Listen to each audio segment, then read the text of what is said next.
Nabat, hapsenin, Ilaah wukluchoga. Don't be afraid. God is with you. Welcome to the Hitchhiker Guide to Being a Christian.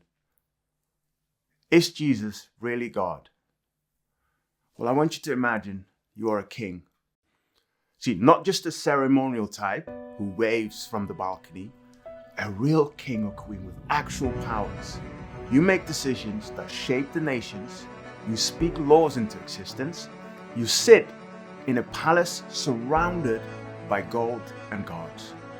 But you are completely removed from the lives of ordinary people. You've never been hungry. You've never been cold. You've never felt the weight of impossible choices or the sting of betrayal.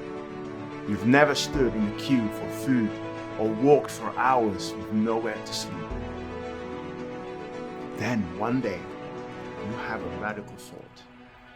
What if I actually understood what my people experience?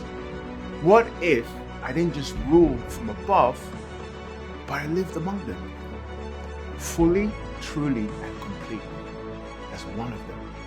So you leave the palace, you take off your crown, you put on ordinary clothes, and you become human.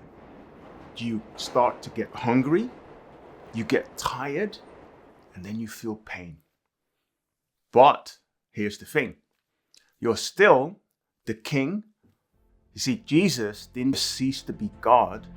He added human nature. You see, God didn't just stop being God or change his divine nature. Rather, the eternal Word of God took on human nature while fully retaining his divine one. So this is not a subtraction, this is an addition. Jesus isn't a man who climbed the highest to deserve being called God. He isn't a prophet who got special powers because he was really spiritual. He is God himself, the King of everything. He stepped out of his throne and became human. You see, in Philippians 2:6-11, it says this beautiful thing. Who being in every nature God, did not consider equality with God something to be used to his own advantage.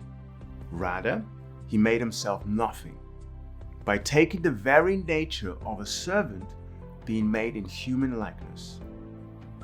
And being found in appearance as a man, he humbled himself. He became obedient to death, even death on a cross. Therefore, God exalted him to the highest place and gave him the name that is above every name. That at the name of Jesus, every knee shall bow in heaven and on earth and under the earth. And every tongue acknowledges that Jesus Christ is Lord, to the glory of God the Father. So let's step back into the first century of Jerusalem for a moment. Jesus is right in the middle of his ministry. He's healing the sick, teaching in synagogues. He's drawing crowds so large the religious leaders can't help but keep an eye on him. You see, they're watching him and they're hoping he'll slip up. Well, then comes a moment that stops everyone in their tracks. You see, a paralyzed man is carried to see Jesus. He can't walk, can't move. His whole life feels stuck. Naturally, everyone expects Jesus to heal him. But instead, Jesus looks at the man and says something completely unexpected. He goes, "Your sins are forgiven." The man didn't ask for this. His friends didn't carry him for that. But Jesus goes straight to the deeper issue, or the kind of paralysis no one else could ever touch. The religious leaders explode. Who does he think he is? Only God can forgive sins. And they're absolutely right. Only God can. And that's precisely the point. And then Jesus doesn't back down. He leans into it, into their outrage, and he asks them, which is easier, to say your sins are forgiven, or to say get up and walk? Then, without ceremony, he turns to the paralyzed man and he says, "Get up, Take your mat and go home. And he does. He walks out in front of everyone. Luke 5:17-26 records this moment to make something unmistakably clear. Jesus doesn't just claim divine authority, he demonstrates it. He forgives sins, and then he proves he has the right to do so. And this is the pattern again and again and again. You see, Jesus reveals who he truly is, not just by what he says, but also by what he does. Take the moment when he calms the storm. The disciples are panicking. The waves are crashing into the boat. The wind is roaring. And then Jesus stands up with authority and again simply says these words, "Peace, be still." Instantly calm. Instantly silence. That's not ordinary power. You see, that is divine authority. And in the Old Testament, it was God who commanded the seas, God who rebuked the waters in Exodus 14, whose voice, the Psalms say, the oceans obeyed. And now Jesus does the same thing with nothing but his word. The same is true for forgiveness. Psalm 103 says plainly, only God forgives sins. No priest, no prophets or angels can. Yet, Jesus looks at the paralyzed man and declares forgiveness, as if it's his own to give. This isn't just a picture language. Jesus called himself, "I am." And it's in Exodus 3. It echoes the divine name God gave to Moses, and thus claiming the authority of God himself.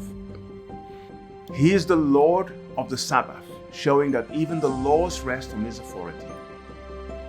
When he says he is the one with the Father, and that before Abraham I am, he's not merely speaking metaphorically.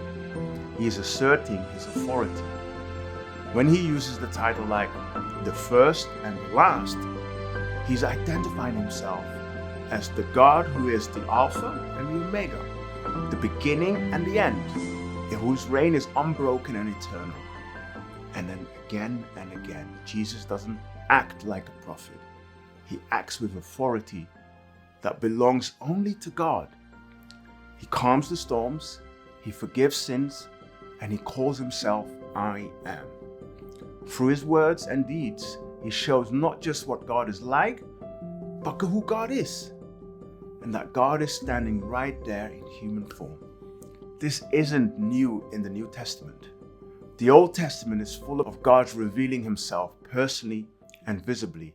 God walks in the garden with Adam and Eve, speaks with Hagar, guides Abraham and Isaac, wrestles with Jacob, and appears to Moses in the burning bush. In Daniel 7, one of the most striking visions Daniel sees, I looked, and there before me was the one like a son of man coming with the clouds of heaven.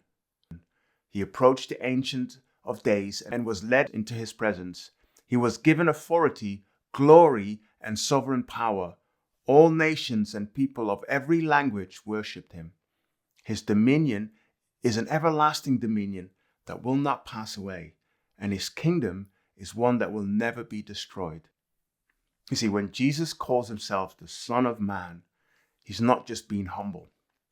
See, he's pointing to the very one Daniel says, the one who received worship and authority, belonging only to God. So, when Jesus appears in the Gospels, he isn't starting a new story. He's continuing the same one. The same God who acted and spoke in the Old Testament is now present in the flesh, walking amongst his people over and over. God steps into his world in personal, tangible ways. Put it all together. The message is clear. Jesus isn't another teacher or a prophet or a holy man. He does the very thing only God can do. And through every single miracle, every act of compassion, every word spoken with authority, Jesus reveals who God is. And that God is himself, here and now in human form. If you have any questions or doubts, please send us a message on our website at nurhouse.com.